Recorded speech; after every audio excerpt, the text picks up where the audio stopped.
트럼프 대통령이 이란 발전소에 대한 공격 유예 시한을 하루 앞두고 협상 시한을 하루 더 연기했습니다. 모든 발전소와 교량을 타격할 거라고 위협하면서도 내일 협상이 타결될 거란 낙관적인 전망도 내놨는데요. 먼저 워싱턴 연결합니다. 홍상희 특파원, 트럼프 대통령이 이란과의 협상 시한을 하루 더 연장했네요. 네, 오늘 낮 SNS 트루스 소셜에 미 동부 시간 화요일 오후 8시라는 짧은 글을 올렸는데요. 이란 발전소 등 공격을 유예하기로 한 시한을 하루 앞두고 7일로 하루 더 연장하겠다고 통보한 겁니다. 트럼프 대통령은 오늘 월스트리트 저널과의 인터뷰에서도 이란이 7일 저녁까지 아무런 조치를 취하지 않을 경우 이란의 발전소와 교량이 하나도 남지 않을 거라고 경고했습니다. 지난 1일 대국민 연설에서도 트럼프 대통령은 합의가 이루어지지 않으면 이란의 발전소를 동시에 공격할 거라고 말했는데요. 당시 발언 먼저 들어보시겠습니다. If there is no deal, we are going to hit each and every one of their electric generating plants very hard and probably simultaneously. We have not hit their oil, even though that's the easiest target of all.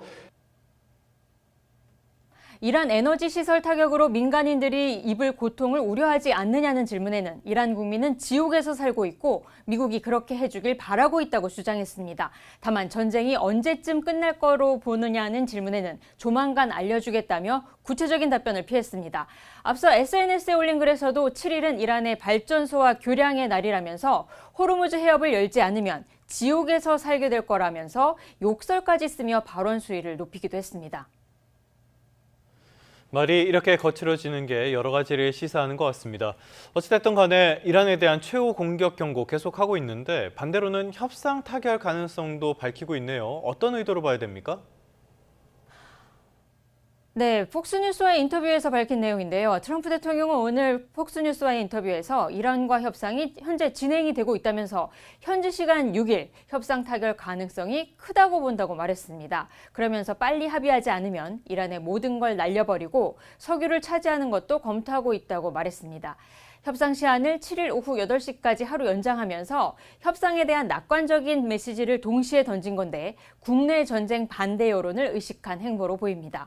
하지만 파키스탄이 중재에 나섰던 대면 협상이 이란의 회담 거부로 이루어지지 못했고 종전 조건에 대한 입장차를 줄이지 못한 것으로 알려지면서 협상 타결 가능성은 지금으로선 크지 않아 보입니다.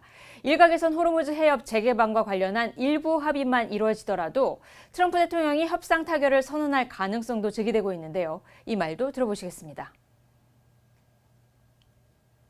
It is a very complicated process, but I think it starts maybe with something narrower with regards to the strait, and then diplomacy can build on that to try to resolve some of the underlying issues. 트럼프 대통령이 공격 유예 시한을 하루 연장했지만 협상에서 이렇다 할 성과가 나오지 않을 경우 이란 전쟁이 확전될 것이란 우려도 커지고 있습니다. 네, 미군이 최정예 특수부대원 수백 명을 투입해서 격추된 F-15 전투기 실종자를 구조한 자세한 소식도 전해졌다고요.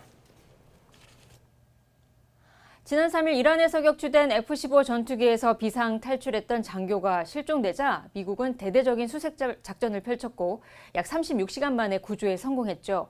비상 탈출한 장교는 이란군의 추적을 피해 권총 한 자루에 의지한 채 2,000m가 넘는 높이의 산을 이동하면서 이 산속 바위 틈에 숨어 있었던 것으로 알려졌습니다.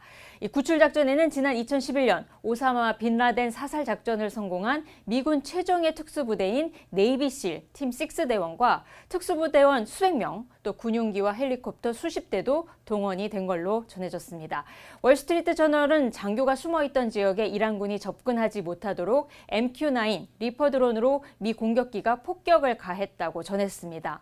미군 관계자는 구출에 나선 특수부대원들도 이 현장에서 이란군에 사격을 했지만 직접적인 교전은 벌어지지 않았고 사상자도 없었다고 밝혔습니다.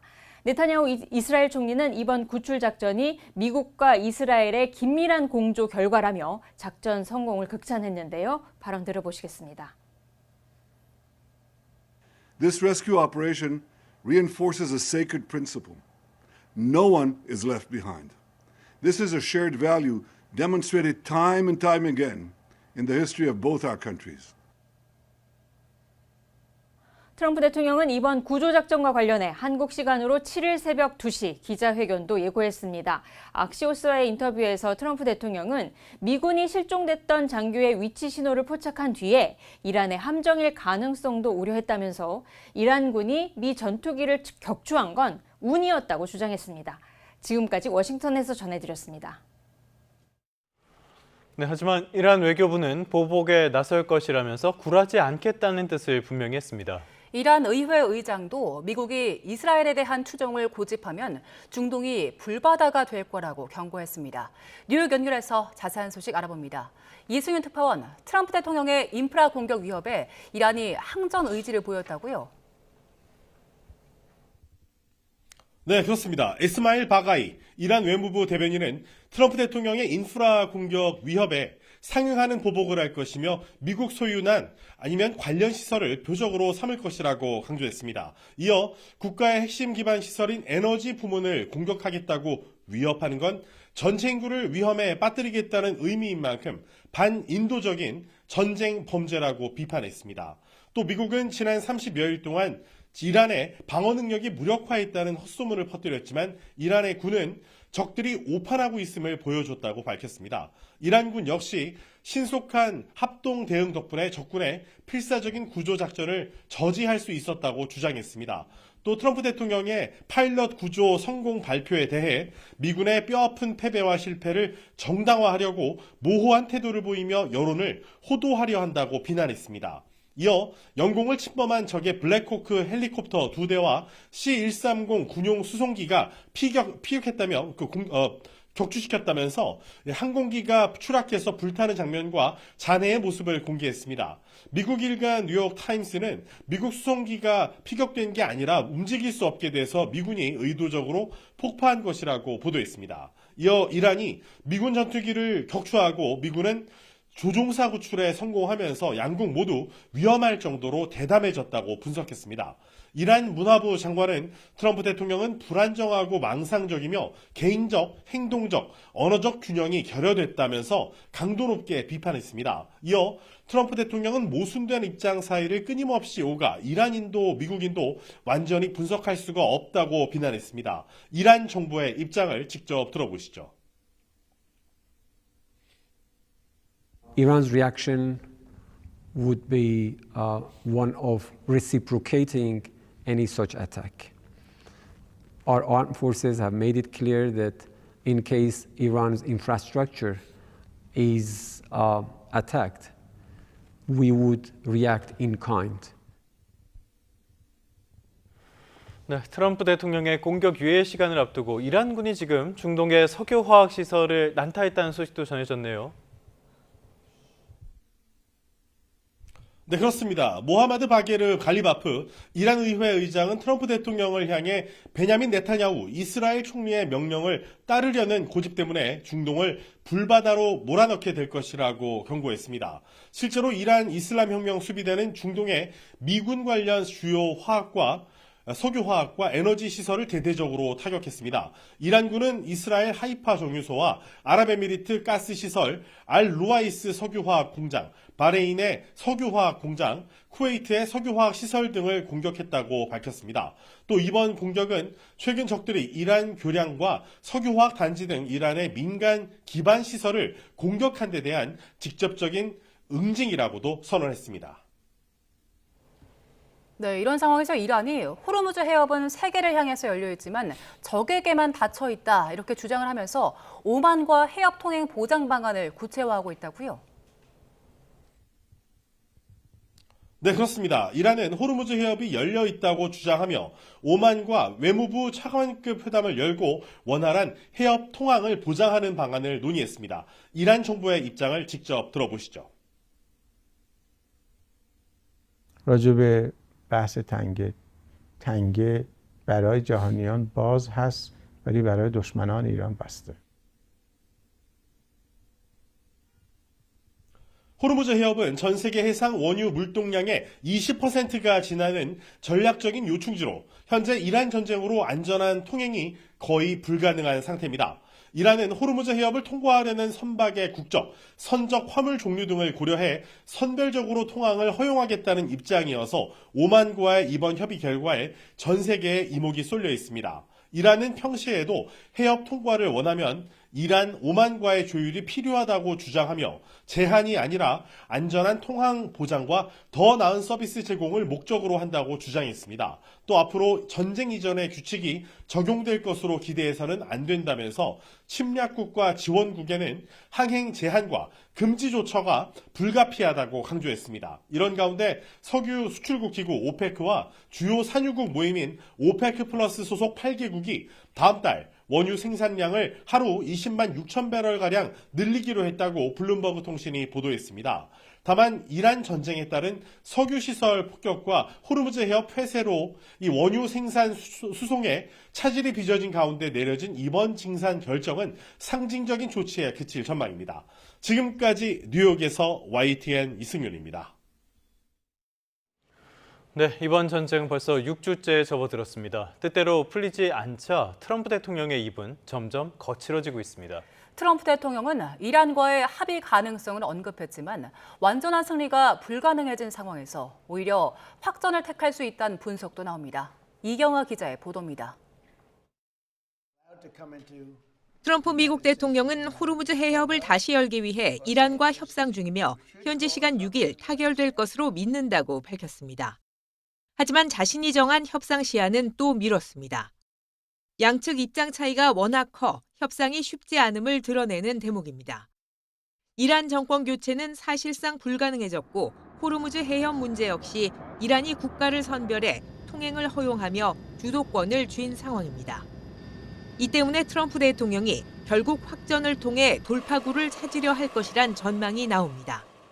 And President Trump has created a situation now that any kind of clean-cut victory is just not on the table. He is trapped in an escalation trap. His only option in order to get closer to his objectives is to go deeper into this crisis. 욕설까지 등장한 트럼프 대통령의 SNS에 헥세스 미 국방장관의 거친 언사 역시 전쟁이 뜻대로 풀리지 않는 데 대한 초조함으로 읽힙니다. 국내 여론이 갈수록 악화하고 미국의 국제적 위상도 추락하고 있는데 출구 전략이 보이지 않는다는 비난이 잇따르고 있기 때문입니다. This is all embarrassing and juvenile, and it's people trying to act like they're puffed up and tough when what we really see from the administration in this war is the absence of a plan. 교황 레오 14세는 성 베드로 광장에서 열린 첫 부활절 미사에서 무기를 내려놓고 대화로 평화를 추구할 것을 촉구했습니다. Chi ha in mano armi le deponga. Chi ha il potere di scatenare guerre scelga la pace. Non una pace perseguita con la forza, ma con il dialogo. 교황은 앞서 열린 미사에서도 예수는 전쟁을 거부하며 누구도 전쟁을 정당화할 수 없다고 밝혔습니다. 기독교 신자인 헥세스 국방장관이 SNS와 기도회 등을 통해 이란을 하나님의 적으로 지목하며 압도적 폭력을 행사하겠다고 밝힌 데 대한 비판으로 보입니다. YTN 이경아입니다.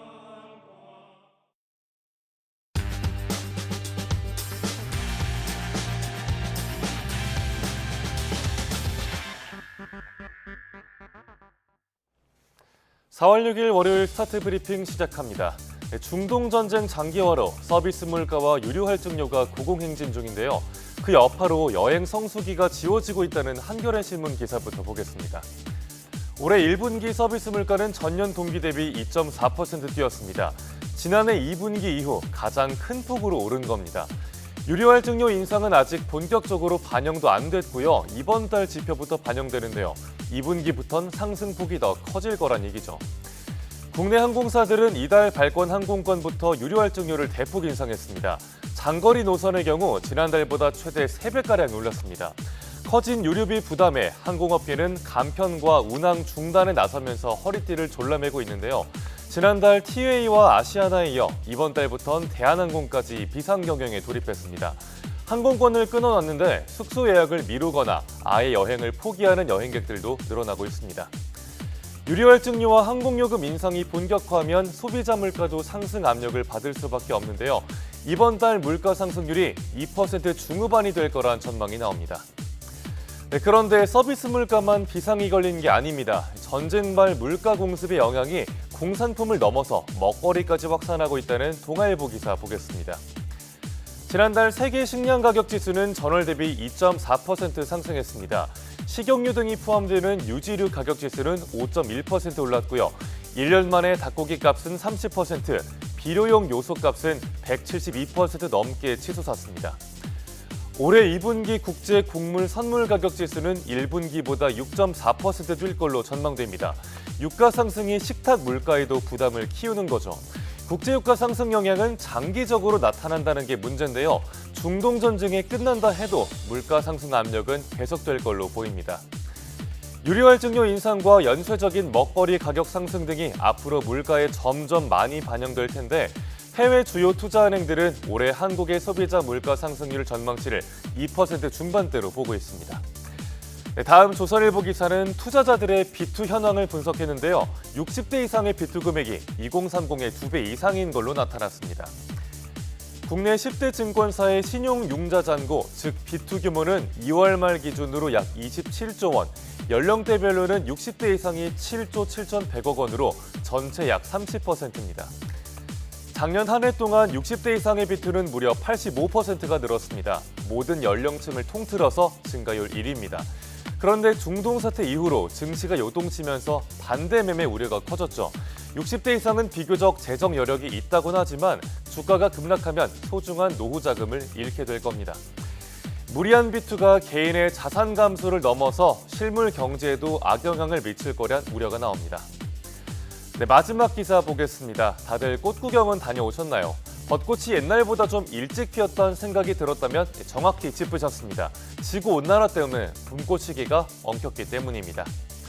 우리나라의 주요 봄꽃은 지난달에 모두 피었습니다. 보통은 개나리와 벚꽃, 그리고 매화와 진달래 순으로 꽃망울을 터뜨리는데 동시 개화로 패턴이 바뀌고 있는 겁니다. 약 50년 전엔 거의 모든 봄꽃이 4월에 피고 졌습니다. 하지만 봄이 점점 더워지면서 그 시기가 3월로 앞당겨졌습니다. 이런 추세라면 우리나라의 봄꽃은 앞으로 모두 3월에 피고 만발할 걸로 보이는데요. 그러면 4월에 활동을 시작하는 곤충은 먹이 활동을 하지 못해 사라질 가능성이 커지겠죠. 곤충들이 꽃가루를 옮기는 효율도 떨어져서 식물도 큰 피해를 입게 됩니다. 생태계를 위해서 봄꽃 시기가 더 엉키지 않았으면 하는 마음입니다. 4월 6일 아침 신문 살펴봤습니다. 지금까지 스타트 브리핑이었습니다.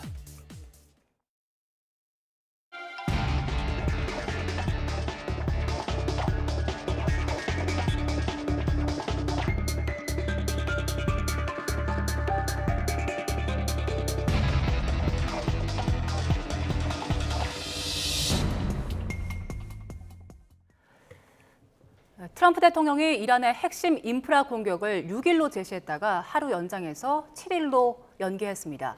하지만 이란 측에서는 보복에 나설 거라면서 굴하지 않겠다는 뜻을 분명히 했는데요. 관련 상황 두 분과 함께 진단해 보겠습니다.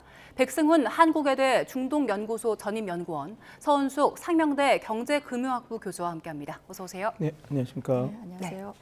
일단 트럼프 대통령이 6일에서 7일로 이란에 대한 에너지 시설 발전소 폭격에 대해서 하루 시한을 연장한 상황인데 트럼프 대통령 그간 계속해서 연장을 해왔기 때문에 이번에도 타코일지 아니면 실제로 공격을 감행할지 궁금한데 어떻게 전망하십니까? 네, 트럼프 대통령이 여태까지 유예를 계속해서 연장해 왔죠. 처음에는 48시간, 그다음에 5일, 그리고 10일이었습니다. 그리고 그 마지막 기한이 4월 6일이었었는데 앵커님 말씀하신 대로 미 동부 시간 화요일 오후 8시라고 했는데 이게 화요일이면 7일입니다. 그러니까 하루가 더 연장됐는데 다만 이게 기존에 트럼프 대통령이 비판을 받던 타코, 그러니까 무대책적인 그 유예가 아니라 그리고 또 유화적인 연장이라기보다는 최후 통첩 성격이 강합니다. 왜냐하면 이게 지금 트럼프 대통령도 민간 시설의 공격은 이게 국제법 위반, 전쟁 범죄가 될 수 있는 소지가 있다라는 걸 본인도 잘 인지하고 있거든요. 그렇기 때문에 이번 공격에 있어서 한 번 더 유예를 줌으로써 압박 수위를 높여가는데 아마 이번에도 또 다시 물러서게 되면 그 지금 트럼프 대통령이 하고 있는 것을 강화 외교라고 하는데 강화 외교가 잘 작동을 하기 위해서는 그 자기네들이 부과할 폭력에 대해서 신빙성, 신뢰성을 높여야 되거든요. 근데 또 다시 한번 유예를 한다 그러면 이게 약해지는 거기 때문에 예. 제가 볼 때는 어떻게 보면 이게 타코라기보다는 진짜 내가 말한 시설을 때리겠다. 그러니까 넌 하루밖에 안 남았다라고 하는 최후 통첩을 재강화하는 그런 뭐라 그럴까요? 유예라고 보시면 될 것 같습니다. 예.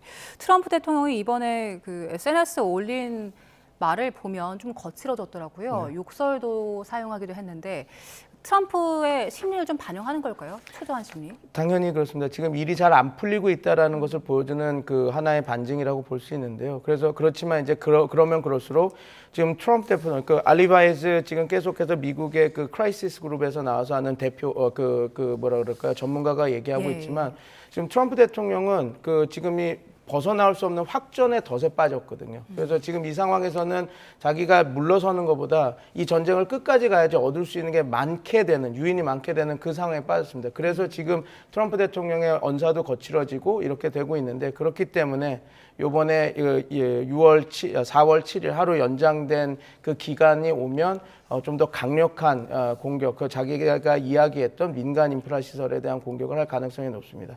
단 저는 이렇게 지금 보고 있습니다. 지금 트럼프 대통령이 얘기한 대로 이걸 뭐 구석기 시대로 보내버리겠다, 석기 시대로 보내버리겠다라고 하는 동시다발적인 그런 모든 민간 시설에 대한 공격보다는 상징적인 시설 몇 개를 때림으로써 예. 자기의 발언에 대한 신빙성을 높이고 그 대신 또 어떤 이란에 대한 타격을 주고 나서 어떤 또 유예를 주든지 아니면 그 이란이 나오는 그 이란이 어떻게 대응하느냐에 따라서 뭐 휴전 후 또 협상을 이렇게 갈지 그거는 이제 그 진행되는 상황에 따라 우리가 좀 더 지켜봐야 될 것 같습니다. 네, 일단 트럼프가 제시한 시한이 우리 시각으로는 수요일 오전 9시이기 때문에 실제 타격을 진행할지 좀 지켜봐야 할 텐데 트럼프 대통령이 이렇게 그 공격에 대한 이야기를 하면서도 한편으로는 6일까지 협상 타결될 가능성도 있다. 낙관론을 얘기하기도 하더라고요. 그런데 이란 측 반응 보면 항전하겠다. 네. 그리고 그동안 해왔던 패턴을 보면 미국한테 당한 만큼 아니면 그 이상으로 보복을 하고 있잖아요. 네.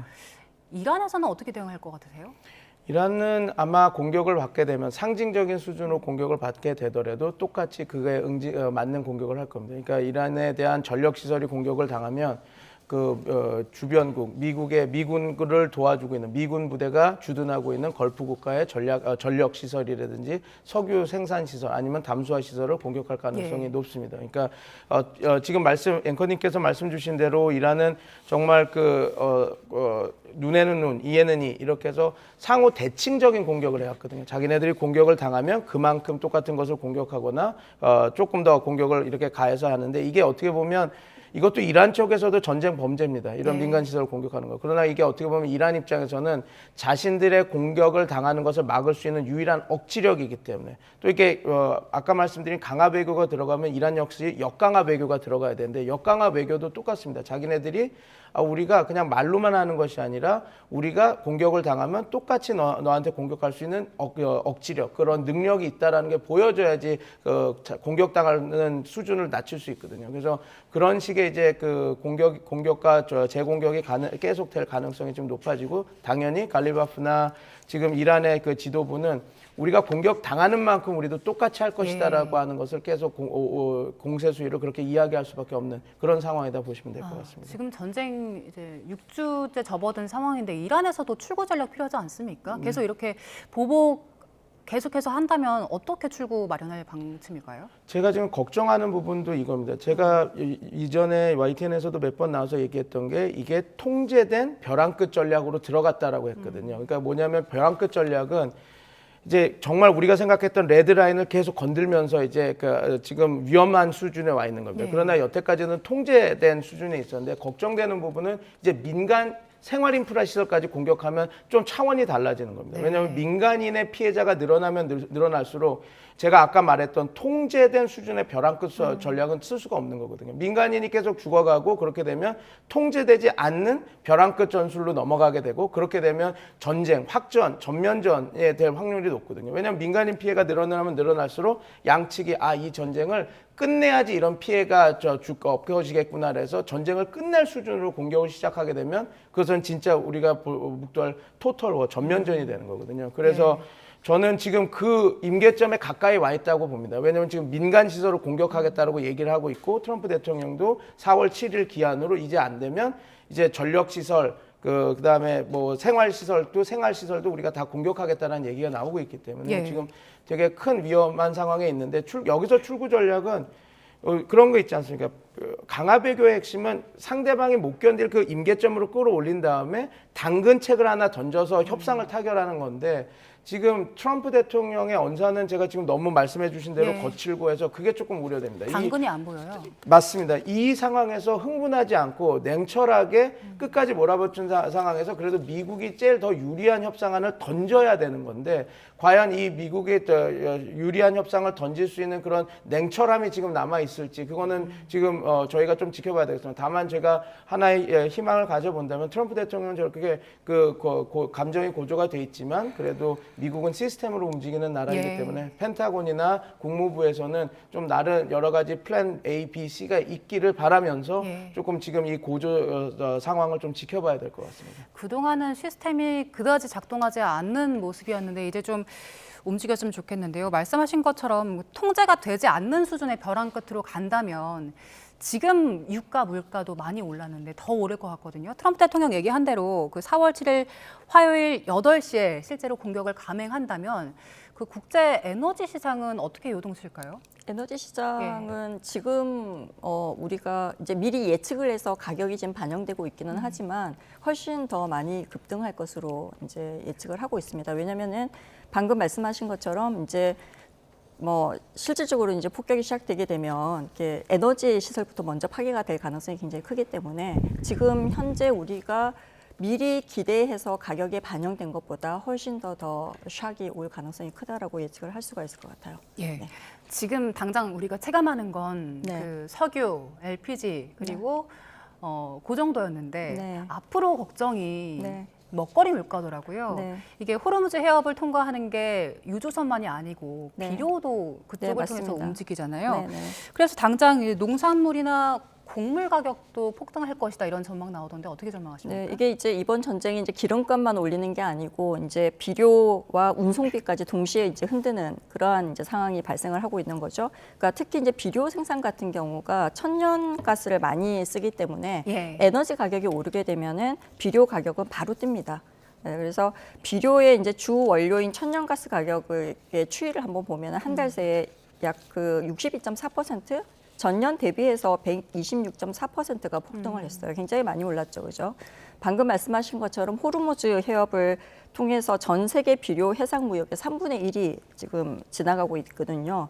가장 많이 쓰이는 질소 비료인 요소가 있는데 이 중동산 요소 가격도 전쟁 전보다 약 40% 정도 올라가지고 톤당 지금 $700를 조금 넘는 수준까지 올라왔습니다. 그러니까 문제는 이렇게 이제 비료 가격 상승이 생산비로 가중이 되고 이게 결국은 곡물가 상승으로 연결이 되는 우리가 흔히 말하는 비용 인상형 물가 압력이 본격화될 가능성이 굉장히 큰 거죠.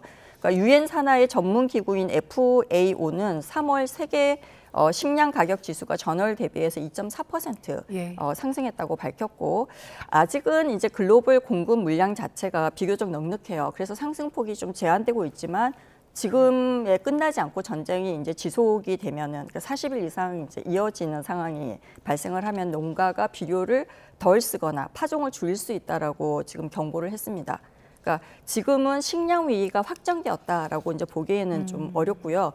그러니까 비료발 비용 충격이 몇 달 시차를 두고 먹거리 물가로 번질 수 있는 그러한 단계다라고 해석하는 게 맞을 것 같습니다. 그 우려가 나오는 게 계속해서 확장 가능성이 좀 더 높아지는 상황이기 때문에 그런 우려가 나오는 것 같은데요.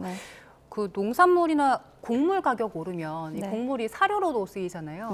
그래서 결국 축산물 물가 상승으로도 이어질 거라고 하던데 그렇습니까? 네, 당연히 이제 그 비료가 이제 사료, 비료 이거와 관련되는 모든 농산물, 축산물에는 영향을 줄 수밖에 없는 그러한 구조라고 보여집니다. 그렇기 때문에 그 곡물값이 오르는 그 배경에는 결국 비료가 있잖아요. 네. 그래서 비료를 좀 덜 쓰는 대두 같은 거, 옥수수에는 비료가 많이 네, 쓰이는데 맞습니다. 대두가 상대적으로 좀 덜 쓰인다면서요? 네, 네. 그럼 아예 구조 자체가 조금 개편이 되는 겁니까? 네, 좀 그런 조짐이 좀 보이고 있어요. 그래서 우리가 이제 보통 농업 구조 변화의 전형적인 신호로 좀 받아들이고 있는 그런 분위기다라고 해석을 할 수가 있는데요. 방금 말씀하신 것처럼 옥수수와 밀은 사실 질소 비료를 많이 먹는 작물이라서 방금 비료값이 오르면은 생산비 부담이 굉장히 농가에 큽니다. 예. 근데 이제 대두는 상대적으로 질소 비료 부담이 덜해서 비용이 급등하면 농가가 더 선호할 수 있는 그런 구조이거든요. 그래서 USDA 조사에서 미국 농가들 같은 경우에는 올해 옥수수는 줄이고 대두는 늘릴 계획을 지금 발표를 했단 말이에요. 근데 조사가 한 시점이 사실 3월 상반기예요. 예. 그래서 전쟁 충격이 완전히 반영되지 않은 데이터라고 볼 수가 있거든요. 그래서 근데 그럼에도 불구하고 비료값 급등은 방금 말씀하신 것처럼 옥수수보다 대두 같은 덜 비료 집약적인 그러한 작물 쪽으로 농가 판단을 바꾸게 하는 그러한 상황으로 연결될 것 같습니다. 예. 네. 지금 그 기름값도 오르고 비닐 같은 부자재 값도 오르다 보니까 네. 현장에 계신 그 농민들, 어민들도 굉장히 힘든 상황인데 네. 뭐 어민들 같은 경우에는 이거 물고기 잡으러 나가는 것보다 그냥 있는 게 더 이득이다 이렇게 네. 한숨 쉬기도 하더라고요. 네, 굉장히 지금 이제 영농이나 조업 그 성수기라 훨씬 더 부담이 더 크게 느껴지는 예. 그러한 상황인 것 같습니다. 이게 유가 상승이 완전히 생산비의 샥으로 이게 체감되고 있는 그런 상황이라고 볼 수가 있거든요. 그래서 사실 경유 면세유가 200리터 기준으로 17만 6천 원대에서 27만 7천 원대로 10만 원 넘게 올랐어요. 그리고 이제 비닐과 비료 그다음에 포장재 같은 농자재 비용도 전부 다 같이 지금 뛰고 있거든요. 결국은 방금 말씀하신 것처럼 농민과 어민은 이제 지금 연료비, 자재비, 난방비, 그다음에 포장비가 동시에 오르는 그냥 굉장히 복합 원가 쇼크에 빠져 있다라고 볼 수가 있고요. 예. 방금 조금 전에 말씀드린 것처럼 이게 이제 영농 조업 성수기라서 더 크게 이제 느낄 수밖에 없는 그런 구조입니다. 예. 자, 그리고 주말 상황을 조금 더 살펴보면 그 이란이 개전 이래 처음으로 미군 전투기 격추한 상황 있었잖아요. 그동안에는 미국 쪽 주장에 따르면 이란 방공망 네네. 무력화됐다라고 주장을 해왔는데 네네.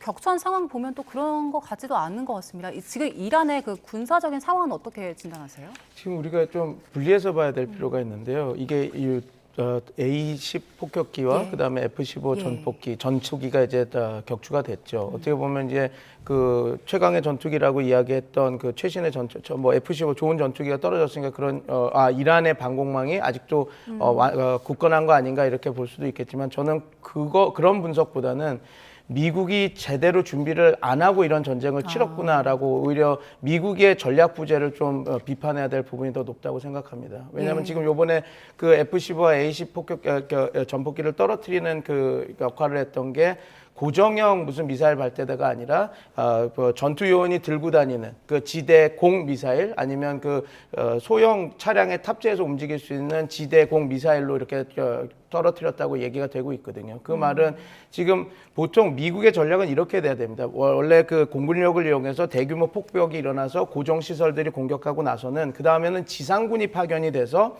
지금 말씀드린 그런 그 위험 요소들을 제거해야 되거든요. 근데 지금 우리가 전쟁 초기에도 역대급 전력을 보냈다. 2003년 이후에 역대급 전력이다 했지만 지상군은 하나도 준비되지 않았습니다. 그래서 지금 무리하게 계속 공중전으로만 가고 있거든요. 그래서 폭격. 그러다 보니까 지금 10,000개 이상의 타겟을 다 때려서 더 이상 때릴 것도 없는데 지금 계속 군사작전하고 압박을 해야 하니 또다시 A-10 아파치 헬기를 이용해서 이제는 일일이 저고도로 날아서 공격을 해야 되는 그런 작전을 수행하고 있습니다. 근데 저고도로 날아가면서 타겟을 식별해서 때리는 공격은 상당히 아무리 뛰어난 공군 전력이라고 해도 피격을 당할 수 있는 그 확률을 높이는 작전이거든요. 네. 그래서 웬만하면 잘 사용하지 않는 작전인데도 왜 이렇게 할 수 있느냐? 그건 지금 지상군 파견을 할 수 있는 그런 계획이 안 돼 있기 때문에 지금 이런 일이 벌어지는 겁니다. 겁니다. 지금 우리가 봤던 2003년 이라크 전쟁, 아프가니스탄 전쟁에서도 다 8개 그 보병사단 그리고 7개의 보병사단, 그러니까 아프간에서는 7개 보병사단에서 10만, 그다음에 이라크에서는 8개 보병사단에서 12만을 이렇게 보내서 공중 공격 이후에 그 지상군 파견을 통한 그런 방공망을 완벽한 형해와 이런 것들이 됐어야 되는데 예. 그게 안 돼 있는 상황입니다. 그래서 저 말고 다른 전문가들도 그냥 공중 공습으로는 절대 정권 교체가 일어날 수 없다라고 했던 부분도 여기와 연관돼 있는 거거든요. 그래서 지금 이 부분은 우리가 호도하면 안 되는 부분이 있습니다. 이란은 지금 어떻게 보면 그 영향력이 많이 약화된 상황이긴 합니다. 왜냐하면 그래서 요번에 그 전투 중 구조 수색 작전에서 미국이 성공적으로 이게 정말 어려운 작전임에도 불구하고 자기네들의 전력을 보내서 조종사를 구조해내지 않았습니까? 그래서 이란의 능력은 약화된 건 맞는데 그러면 왜 이렇게 격추가 됐느냐? 여태까지 했던 미군이 사용했던 교본과는 다르게 무리한 공습 작전들, 공군력만 이용한 작전을 하다 보니까 위험에 노출되고 이런 F-10 폭격기와 그다음에 A-10 폭격기와 F-15 폭격기가 격추되는 상황에 이르렀다. 이건 미국의 실책이라고 보는 게, 그렇게 분석하는 게 더 적합한 분석일 것 같습니다. 예, 그러면 그 타격과 또 구조 작업 같은 것들을 보면 양측 모두 무리를 하고 있는 상황인 것 같긴 하거든요. 지금 무리하면서 이제 전쟁을 장기전으로 끌어가고 있는 모습도 살짝 보이는 것 같은데 중국과 러시아 외무장관이 그동안에는 사실 한 발 좀 물러나 있는 것 같았는데 양측 모두 휴전을 촉구하고 나섰더라고요. 네. 특히 그 러시아 푸틴 같은 경우에는 이번 전쟁에서 유일하게 웃는 사람이다라는 평가가 나오기도 했었는데 네.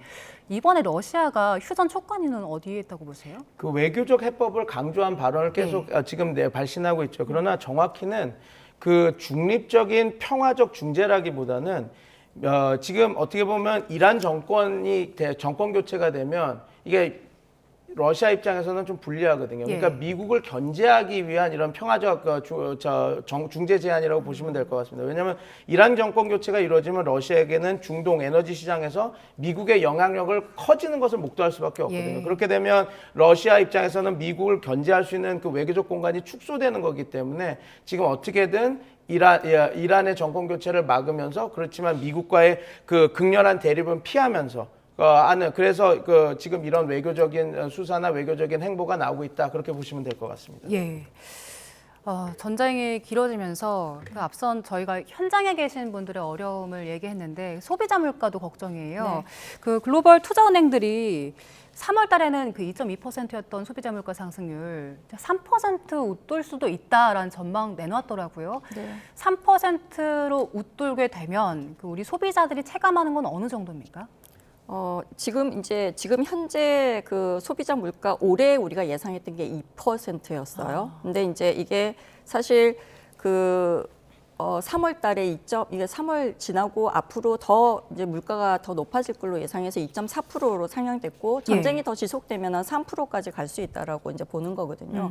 물가 3%가 오른다는 것은 어떻게 보면은 실질 구매력이 전체적으로 3% 다 돈을 더 많이 줘야 되는 상황이 발생을 하니까 소비자 체감도는 굉장히 높고, 이 소비자 물가 상승률은 소비자 물가 지수를 가지고 상승률을 계산하는 거거든요. 근데 여기에는 대부분 사람들이 가장 많이 사용하는 대표 물품 한 500개 정도가 들어가 있어요.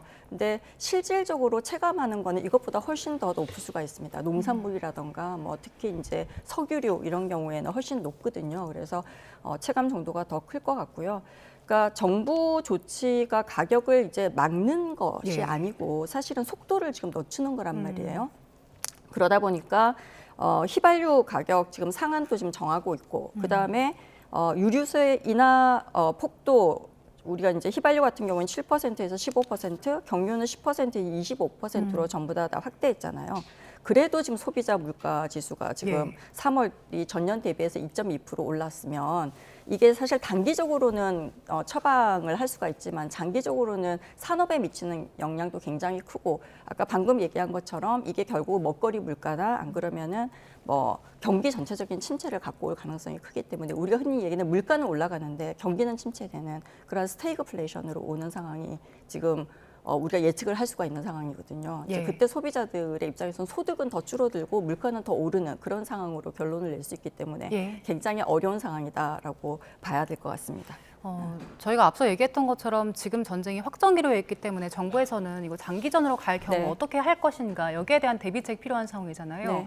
속도 늦추는 거 한계 있을 텐데 어떻게 대응해야 됩니까? 지금 이제 그래서 일단은 그 산업계 쪽 예를 들면 이제 소상공인이나 아니면은 방금 얘기했죠 농민이나 그 어업계 쪽에 지금 예. 타격이 굉장히 크잖아요. 이게 잘못한 폐업으로 이루어지게 되면은 전반적인 경기 침체로 이어지게 되고 결국은 GDP의 굉장히 큰 감소로 일어날 수 있기 때문에 이럴 때 이제 쓰는 방법 중에 하나가 재정 지출을 확대하는 예. 방법이죠. 그래서 정부가 지금까지는 총력해서 물가 대응 체제로 갔으면은 지금은 이제 적극적인 재정의 역할을 좀 강조하겠다라고 판단을 한 것 같아요. 예. 그래서 아마 이번 주에 26조 2천억 규모의 추경 심사 처리가 남아 있잖아요. 그래서 이제 요 부분을 좀 이게 재정 투입을 해가지고 이게 지금 미리 사전에 그 산업이나 기업들이 이제 좀 타격이 굉장히 커서 폐업하는 것까지 가는 걸 좀 막겠다라고 하는 의지가 굉장히 큰 것 같습니다. 예, 현장에서는 이제 어렵다는 목소리들이 나오고 있는 상황인데 네.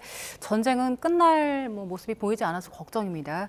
자, 여기서 마무리를 해보겠습니다. 백승훈 한국외대 중동연구소 전임연구원, 서은숙 상명대 경제금융학부 교수 두 분과 함께했습니다. 고맙습니다.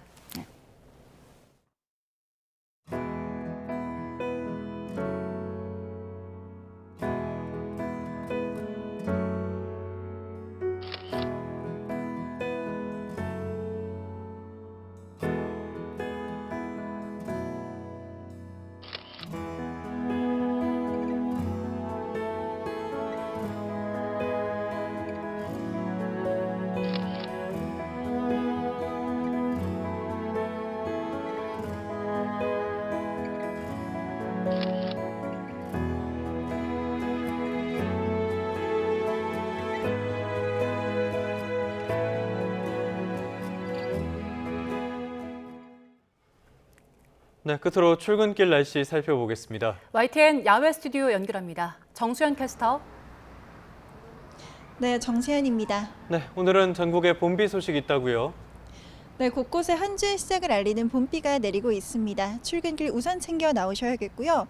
오후에는 대부분 그치긴 하겠지만 곳에 따라 돌풍과 벼락, 또 쌀아구박을 동반해 요란하게 내릴 수 있어 주의하셔야겠습니다. 네, 이번 비가 그친 뒤에는 날이 급격하게 쌀쌀해진다고요? 네, 비구름 뒤로는 찬 공기가 유입되면서 내일과 모레 아침에는 반짝 꽃샘 추위가 찾아오겠고요. 이번 한 주 비 소식이 잦고 기온 변화가 무척 클 걸로 보이는 만큼 옷차림과 건강 관리에 각별히 신경 써주셔야겠습니다. 우선 오늘 아침은 크게 쌀쌀하진 않습니다. 이 시각 서울의 기온이 10.3도, 대구 9.8도 등 어제보다 조금 높게 출발하고 있습니다. 하지만 한낮에는 예년 기온을 다소 밑돌겠습니다. 서울과 대전 15도, 대구 16도가 예상됩니다. 찬 공기가 유입되면서 내일과 모레 아침 기온이 3도까지 뚝 떨어지겠고요. 이후 목요일과 금요일 사이에는 또다시 전국 곳곳에 봄비가 내릴 전망입니다. 그제 중국에서 발원한 황사가 우리나라 상공으로 유입되며 오늘 먼지에 영향을 주겠습니다. 곳곳에 황사비가 내릴 수 있겠고요. 비가 그쳐도 중서부 지역은 낮에 공기가 탁할 수 있으니까요. 주의하셔야겠습니다. 지금까지 YTN 정수현입니다. 네, 4월 6일 YTN 뉴스타트 모두 마무리하겠습니다. 잠시 뒤 뉴스업이 이어집니다. 시청해주신 여러분 고맙습니다.